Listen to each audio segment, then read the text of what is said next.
Kiparka, slikarki, glasbenik, pesnik in igralec, ekolog ter fotograf so na 6. Art Eku napajali svojo ustvarjalnost v kotičku doline Jablanica, imenovanem Pekel.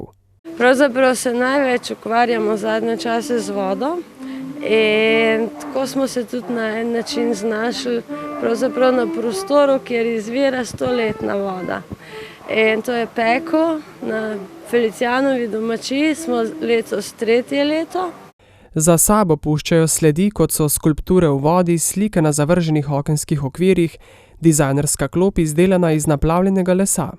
Porabimo vse, tako da dostikrat pridejo kakšni sosedi pa rečejo, poslušajte, imamo okne, vrate, rabite, vse bomo ponudili. Čim manj kupujemo novih stvari. V porastu je zavest o pomenu vode, narave, obdelovalne zemlje. Na novo se ustvarja socialna mreža medsebojne pomoči in zaupanja.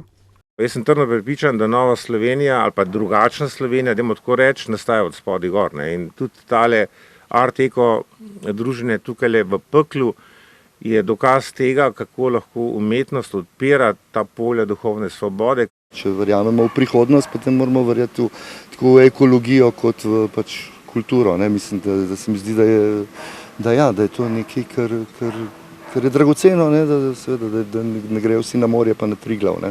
Ob domačih ustvarjalcih na tej koloniji vsako leto sodeluje še kdo iz tujine.